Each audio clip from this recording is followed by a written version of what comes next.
कि मुझे ध्यान करना है, मैंने आपके वीडियो देखे, लेकिन ज्ञान और ध्यान दोनों को कैसे सम्मिलित किया जाए, उस दोनों को कैसे समझे। अब जब ध्यान आप करते हैं तब उस ध्यान को पूरी तरह से समझना बहुत आवश्यक है। ध्यान के कई प्रकार हैं और उस प्रकार का कुछ ना कुछ फंडामेंटल ज्ञान है। एक प्राथमिक ध्यान क्या है, जो साधक कुछ भी नहीं जानते, बहुत ही नए हैं, बिगिनर्स हैं, उनके लिए क्या है ध्यान। उन्हें यह समझाया जाता है कि तुम एक जगह पर शांति से बैठ जाओ। ये एक शांति से बैठने की क्रिया है। तुम एक जगह पर शांति से बैठ जाओ। अब आंखें बंद कर दो, अपने शरीर को इस तरह से रखो ताकि तुम्हारा ध्यान अपने शरीर में ना रहे। अब धीरे धीरे आंखें बंद करके कोई एक विषय पर मन को स्थिर करो। अब साधक करता है, साधक को बताया गया कि तुम्हें ये करना है, फिर साधक हूबहू करने का प्रयास करता है। वो एक शांत स्थान पर बैठता है, पद्मासन लगाकर एकदम शांति से बैठ जाता है। या हम आज के ज़माने के रूप में कहेंगे तो ये कह सकते हैं कि वो एक सोफे पर बैठ जाता है। मान लीजिए कि आप एक सोफे पर बैठ गए आराम से,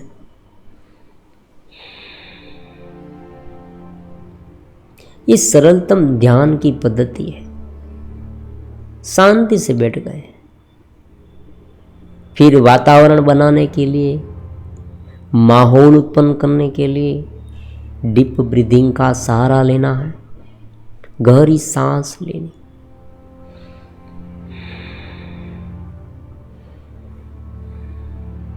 ये उनकी दूसरी पद्धति नहीं, दूसरा स्टेप।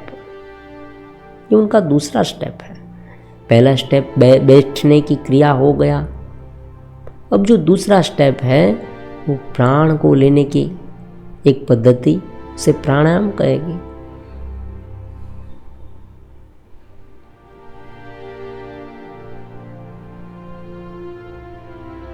जो हमारे साधक है, बिगिनर्स है, उसे भी ये करना है, और जो एडवांस है वो भी ये कर सकते हैं।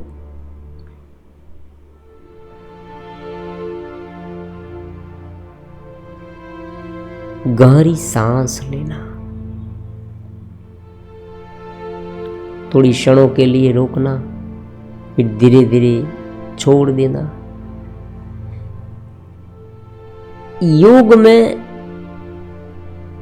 वहां तक कहा गया है कि अगर कोई व्यक्ति इस प्राणायाम का सहारा ले और पूरी निष्ठा से ये करे, यहां पर जुड़ाव महत्वपूर्ण है। एक बार जुड़ाव हो गया गुरु प्रदेश से, फिर एक दीप दूसरे दीप को जलाए, एक बार चेतनवंत हो गए, थोड़ा जग गए, फिर ये साधना शुरू कर दे। आपके भीतर जो अलग अलग प्रकार के चक्र है, शक्ति के केंद्र है, वो धीरे धीरे खुलते जाएंगे। सहज क्रिया से भी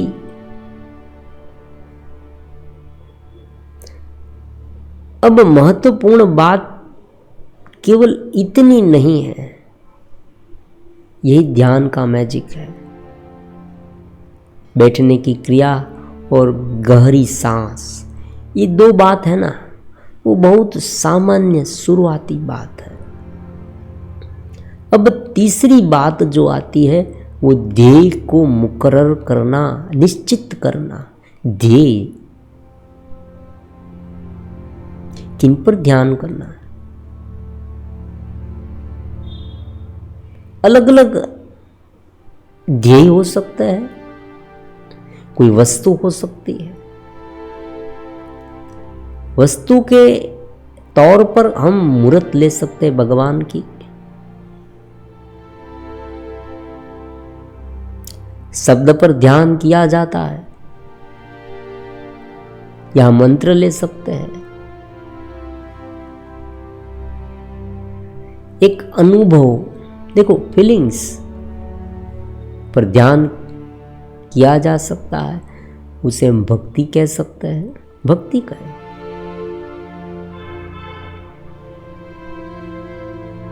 भगवान को फूल अर्पण कर रहे हैं, प्रसाद अर्पण कर रहे हैं, इस तरह का आधार लेना,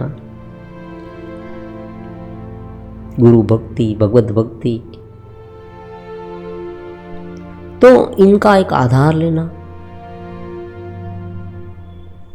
ये सब जो ध्यान की प्रारंभिक पद्धतियां हैं। अब इसमें क्या होता है, साधक शुरुआत में बैठा, गहरी सांस ली, फिर ध्यान करना शुरू किया, कोई मंत्र पर या यहाँ पर आज्ञा चक्र पर ध्यान करने के लिए कहा गया, वो धीरे धीरे ध्यान करता है।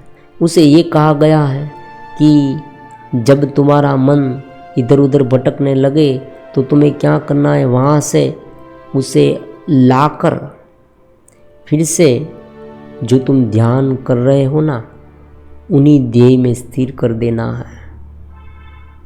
ये ध्यान का सूत्र है, पहला प्रारंभिक सूत्र, मन की चंचलता को दूर करने का सूत्र, एकाग्रता सिद्ध करने का सूत्र, बिखरी हुई शक्ति को एक स्थान पर लगाने का सूत्र।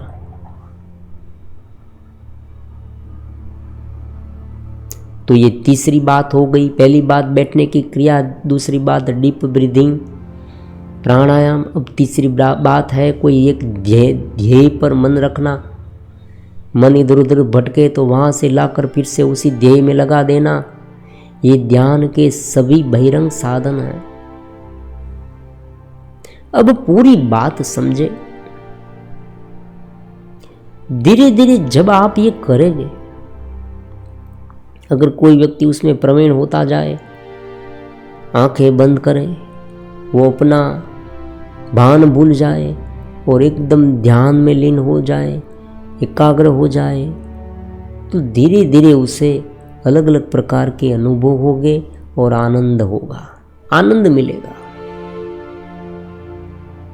तो ये जो एकाग्रता घटती है, वो ध्यान का एक अंतरंग साधन हुआ। बाह्य 3 साधन हमने देख लिए, बैठने की क्रिया, प्राणायाम, फिर एक जगह पर मन को लगाना, ये सब बहिरंग हुए। अब अंतरंग साधन में अंतरंग प्रोसेस जो शुरू होती है, उसमें एक एकाग्रता बनती है, धीरे धीरे ध्यान लग जाता है। फिर जो ध्यान करनार साधक है और जो सामने वाली चीज है, वो एक हो जाती है। मतलब उसे ऐसा नहीं लगता मैं ध्यान कर रहा हूं, वो एकदम एकाग्र हो जाता है। तो ये पूरा फंडा है ना, वो उनका विज्ञान है कि धीरे धीरे इस तरह से साधक अपनी चेतना से एकरूप हो जाए।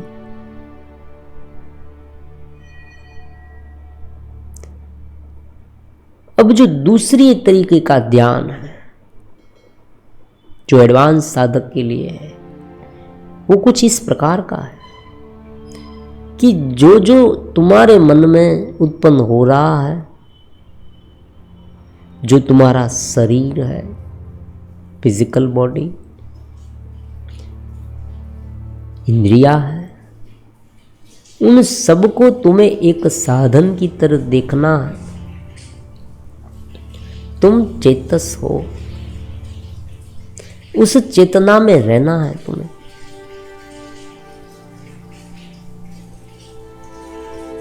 उस ध्यान में कैसे करें, उनकी कोई पद्धति है?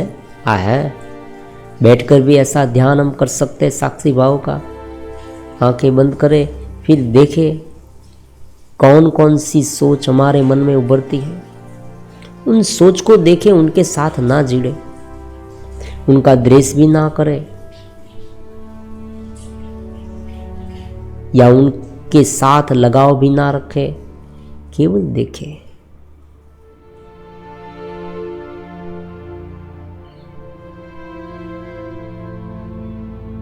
उनको अलग अलग करते जाए, मतलब कि उनके साथ उलझना भी नहीं, उनका द्वेष भी नहीं करना, उनके साथ जुड़ाव नहीं रखना। आप देखें,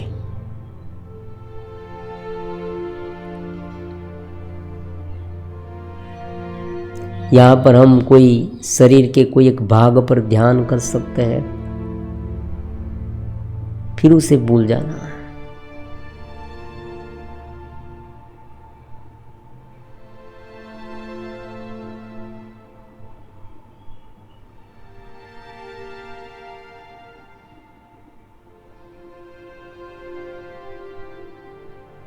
तो ये साक्षी भाव हो गया।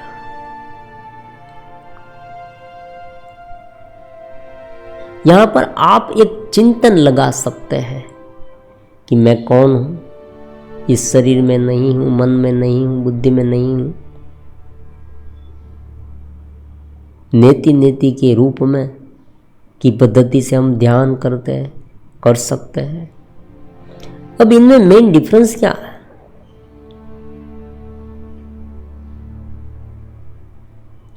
महत्वपूर्ण डिफरेंस जो है वो ऐसा है कि जो शुरुआती ध्यान है उसमें क्या होता है कि उनकी जो अवधि है वो निश्चित हो जाती है। मतलब कि आप जब ध्यान करने बैठे तभी आपको ध्यान लगेगा, आपको एक विषय में स्थिर होगे तभी आपको ध्यान लगेगा। जैसे ही आप उठ जाएंगे, कोई भी अलग कार्य करेंगे, आपका ध्यान हट जाएगा। तो पूरे दिन ध्यान लगने की कोई क्रिया यहां पर नहीं होती। मतलब कि सुबह के समय पर ध्यान लगेगा, लेकिन पूरे दिन हो सकता है आपका मन इधर उधर दौड़ता रहे। और यह भी हो सकता है कि मन कोई एक ऐसे विषय में एकाग्र हो जाए कि वो विषय हमें ज्यादा प्रताड़ित करे, ज्यादा परेशान करे। मान लीजिए कोई चिंता वाला, चिंता तो स्वभाव है उनका, बहुत चिंतित रहता है, उनका स्वभाव ही ऐसा है, बहुत चिंता करता है। तो उनमें एकाग्र हो जाए तो वो चिंता ही करता रहे, चिंता ही करता रहे। लेकिन जो दूसरी वाली अंतरंग पद्धति है ना ध्यान की, साक्षी भाव वाली, उसमें क्या होता है कि मन एक साधन है, ऐसी एक समझ उत्पन्न होती है। देखो यहाँ पर मन के दो भाग कर दिए गए हैं। एक चेतन मन है, चेतस मन, चेतन नहीं चेतस मन। एक भाग ऐसा है हमारा कि जो आत्मा से बिल्कुल जुड़ा हुआ है, उसे चित्त कहेंगे, सत्य चित्त आनंद। हम देखो 3 गुण कहते हैं, सत्य चित्त आनंद। ये अलग अलग नहीं है, उनके गुण है। जिस तरह से शक्कर है वो मीठी है, उनमें मिठास है, उसी तरह से ये जो आत्मा है, जहां भी चेतना है, उनमें 3 गुण हो गए। ये है वो चित्त है, जानने वाला है, और आनंद उनका स्वरूप है। तो सत्य चित्त आनंद हो गया। अब यहां पर समझना ये है कि जो चित्त है वो अपने आप में स्वयं परिपूर्ण है।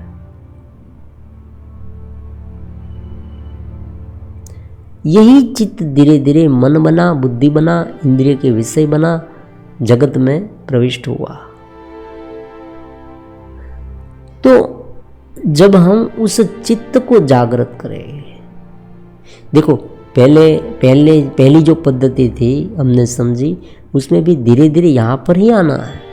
एकाग्रता सिद्ध हो जाए तो धीरे धीरे हम उस चित्त के प्रदेश में जाएंगे,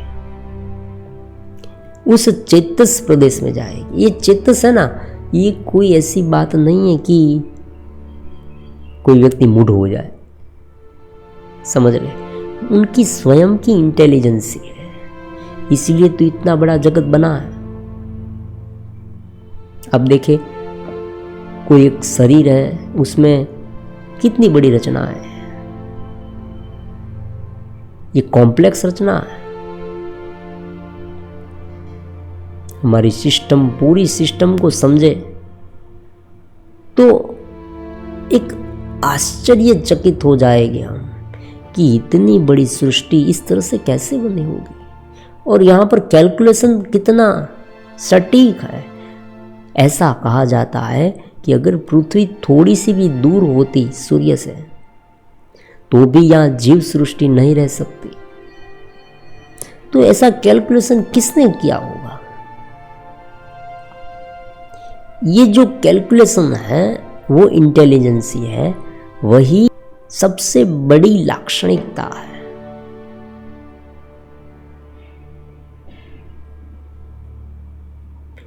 अब उस कैलकुलेशन को, उस समझ को, समझ कहेंगे हम, एक प्रज्ञा है, एक आंतरिक समझ है, एक एबिलिटी है, हम एबिलिटी भी कह सकते हैं, एक क्षमता, एक ऐसी क्षमता है कि जो कोई भी ऐसे जटिल कार्य को सहज रूप से कर सकता है, जटिल रचना कर सकता है।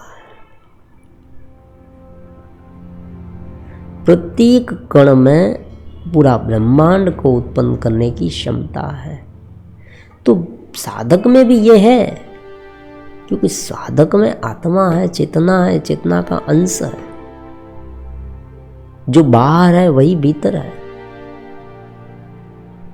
लेकिन ये जो चेतना है वो मन रूपी, इंद्रिय रूपी, बुद्धि रूपी, शरीर रूपी अलग अलग रूप में दिखने के कारण, ऐसी सोच के कारण, ये संस्कार के कारण अलग दिख रही है।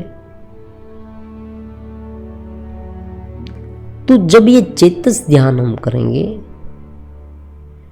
तब कोई भी काम आप करेंगे उसे ठीक तरह से कर पाएंगे, फिर भी ध्यानस्थ स्थिति रहेगी। तो ये दूसरी पद्धति हो गई। देखो, दोनों पद्धति को फिर से समझें। पहली पद्धति में क्या था? बैठने की एक क्रिया, शुरुआती समय में जो साधक है बैठने की क्रिया, फिर प्राणायाम, माहौल ठीक ठाक करने के लिए, फिर एक ध्येय निश्चित करना कि भाई एक स्वरूप है, एक मूर्ति, मंत्र, एक भाव है, कोई भी ले। भक्ति में भाव कहा जाता है। भक्त है वो ये सोचता है मैं भगवान को ये खिलाता हूँ, भगवान की सेवा करता हूँ, भगवान की पूजा करता हूँ, भगवान मेरे सामने खड़े हैं, वो मुझे दर्शन दे रहे हैं, ये सब। तो इस तरह से धीरे धीरे वो अपनी सारी इंद्रियां, अपने विचार, अपने संस्कार, इस सबसे ऊपर उठता उठता धीरे धीरे वो कहाँ पर एकाग्र होगा? उस चित्त में, समझे, चेतस में, जो प्योर इंटेलिजेंसी है, प्योर बुद्धिमत्ता। आज की बुद्धिमत्ता है ना, वो घेरे वाली है। हम जो सोचते हैं ना, वो हमारी सोच कोई ना कोई एक संस्कार से जुड़ी हुई है, या हमारे साथ ऐसा कुछ घटित हुआ है, उनके आधार पर हम सोच रहे हैं। हमने जो कल्पना की है हो सकता है हमारी अपेक्षा के अनुसार हो। हम ये चाहते हैं कि मुझे ये मिल जाए, तो हमारी सभी सोच उनके आधार पर हो जाएगी कि ये होगा, वो होगा, तो हम यही सोचेंगे। हम एक कल्पना के जगत में जी रहे हैं, निरंतर उसी कल्पना में मर जाएंगे। जब भी हम सोचते हैं तब कोई संस्कार, मतलब मेमोरी, या कोई कल्पना भी हमें, हमारी अपेक्षा ही है। हमें जो चाहिए वो हम कल्पना करते हैं। जो चीज़ हमने यहाँ देखी नहीं, मान लीजिए देखी, और हम ये नहीं प्राप्त कर सकते तो हम कल्पना करने लगते हैं। मान लीजिए मैं हवा में उड़ रहा होता, तो मान लीजिए मेरे पास इतने पैसे होते तो गाड़ी होता, बंगला होता, सुंदर स्त्रियाँ मेरे आसपास होती, ये सब कल्पना है। तो ये कल्पना करने लगते हैं। इस कल्पना के जगत में जो उलझी हुई बुद्धि है वो सामान्य बुद्धि है। ये वो बुद्धि नहीं, चेतस जो बुद्धि है, प्योर इंटेलिजेंसी, वो इंटेलिजेंसी ये सब कुछ कार्य कर रही है। उनके साथ उसे बारीक करना, हमारे अस्तित्व, हम जो जानते हैं, हम जो अनुभव करते हैं, जो मन है, उसे धीरे धीरे सूक्ष्मतम लेवल पर ले जाना, उनका नाम ध्यान है। ये ध्यान की अंतरंग समझ है। तो कहाँ से शुरू हुआ?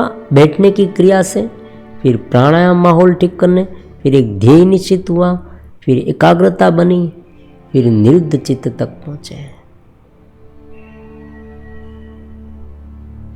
बीच में बहुत सारे ऑब्स्टेकल आ जाते हैं।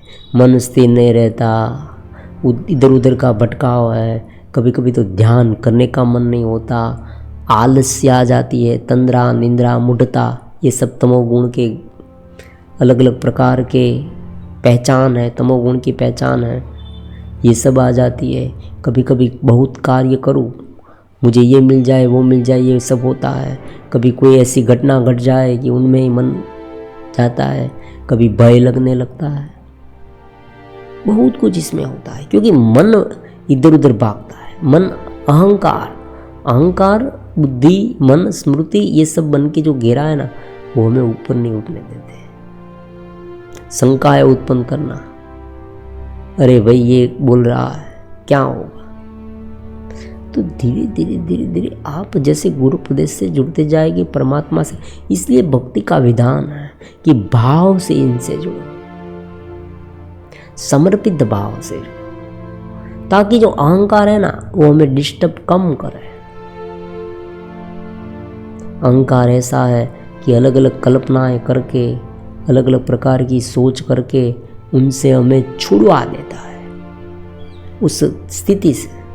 उस चेतस इंटेलिजेंसी है ना चित्त की, वहाँ से हमें विक्षिप्त करके किसी भी तरह से छुड़वा कर अपने घेरे में ले जाता है। ये ऐसी घटना घटती है जैसे नदी में मगरमच्छ के साथ लड़ाई। कोई एक व्यक्ति है, उनका पैर नदी में उसने रखा, मगर ने वो पैर पकड़ लिया। फिर मगर क्या करता है, उसे भीतर खींचता है और हम बाहर। तो ये दोनों की आपस में लड़ाई होती है। भागवत में भी उनका वर्णन है, गजेंद्र और जूड़। जूड़ ने गजेंद्र का पैर पकड़ रखा और उसे खींचकर उस तालाब में ले जाना चाहा, उसे मार देना चाहा, और गजेंद्र छूटने के लिए ऊपर उठता है। तो ये जो आपसिक लड़ाई है, परस्पर संघर्ष है, वो जीव है। जीव आत्मा में लीन होना चाहता है, परमात्मा में, लेकिन सभी इंद्रियां है, मन है, बुद्धि, संस्कार उसे फिर से खींचकर इस जगत में लाकर पटक देती है। फिर से वो वैसा है, जैसा है वैसा हो जाता है, फिर से वो ऊपर उठने की कोशिश करता है। तो यहाँ पर ये समझ है ना, बहुत ही काम आती है। ये चैनल बनाने का मकसद दो है, समझ विकसित करना और चेतना के लेवल पर शक्तिपात। जो वास्तव में ऊपर उठना चाहता है, धीरे धीरे जुड़ता है, उनमें समझ विकसित होती है। फिर एक लिफ्टिंग का काम करना है, उसे ऊपर उठाना, एक जंप कराना, वो भाव से होगा।